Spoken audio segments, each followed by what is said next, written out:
Welcome to Ambassadors Daily Banquet. I am God's servant David F. Nwefulu. Prepare your heart for fresh revelation that will empower your faith. Hey everyone! Today we're jumping into a daily devotional text to break down a really big and central idea in theology, the concept of redemption. So let's get right into it. The source material we're looking at doesn't waste any time. It frames its entire message around this one single question. What is redemption? And we're about to explore the very specific, faith-based answer that it offers. So where does the text even begin to answer that question? Well, it starts by anchoring its entire argument on a foundational piece of scripture and a very clear definition. Let's take a look at how it builds that base. And here it is. This one single verse from the Christian Bible, Ephesians 1:7, is presented as the absolute cornerstone for this entire message. Pretty much everything else we're going to talk about flows directly from this statement right here. So this is how the devotional defines redemption, and this is crucial. It's not just about getting a pardon or being forgiven. The source explains it as a two-step process. First, there's the deliverance from the consequences of sin, and second, you get the power to live a totally different kind of life. It's presented as a complete and total transformation. All right, so we have the definition down. Now, the devotional pivots to what this all means for you, personally. What's the actual day-to-day impact this idea is supposed to have on someone's life? And this slide lays out that shift perfectly. The text frames redemption as this profound before and after journey. It's a move from guilt to a sense of liberation, from shame to finding a real purpose, and from what it calls spiritual bondage to a life of holiness and obedience. It's a whole new way of seeing yourself and the world. Now, you might be thinking, this is all a bit abstract, right? Well, the source text anticipates that. So, to make the whole idea more concrete, it uses a very, very well-known story as a kind of practical illustration. It's a way to ground this big theological concept in a story we can all relate to. And that story is the parable of the prodigal son. The devotional uses it as a direct analogy for what it means to be redeemed.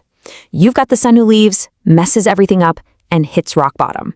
He decides to go home, expecting, at best, to be a servant. But what happens? His father throws a party and completely restores him. The key takeaway, from the source's point of view, is that this restoration is total. It doesn't matter what happened in the past. Okay, so this experience isn't just meant to be a private thing. The text really broadens its scope here. It argues that this personal understanding of redemption should fundamentally change how you interact with everyone around you, especially if you're in any kind of leadership position. And here's what that's supposed to look like. According to the devotional, a leader who really gets this concept changes their whole approach. It's no longer about power or authority. Instead, the focus shifts to humility, grace, and real compassion. The idea is that their life becomes a living example for others, turning them into what the text calls vessels of extraordinary impact. All right, so we've covered the what and the why. Now the devotional really shifts gears and gets into the how. It moves away from the big ideas and into very specific, actionable things it wants its readers to do, encouraging them to become part of a much bigger community. And the first call to action is a spiritual one. The source actually provides the exact words for two different prayers. The first one is for people who are already believers, to kind of reaffirm their faith. And the second one, which it calls the prayer of salvation, is there for anyone who wants to become a new convert. But it doesn't stop there. Beyond that personal prayer, the devotional invites its readers to join this massive global mission, which it calls Operation 500 Million Souls for Christ. It then lays out three very clear ways people can get involved. You can be a prayer partner, you can volunteer as a missionary, or you can provide financial support as a kingdom investor. And just to give you a sense of how global this community really is, the source provides a huge list of coordinated prayer times for all these different time zones.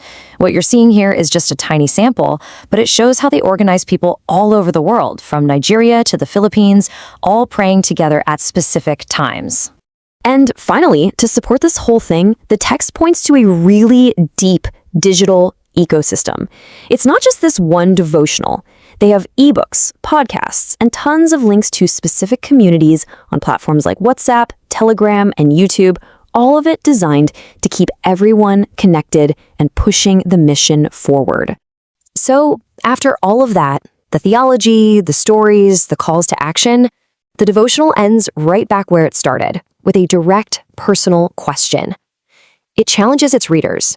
After hearing all this, are you actually living in the freedom it describes? It's a really powerful thought to end on, leaving the core message right at Thank you for watching. Please share, like, and comment. Your host, God7, David F. Wafulu.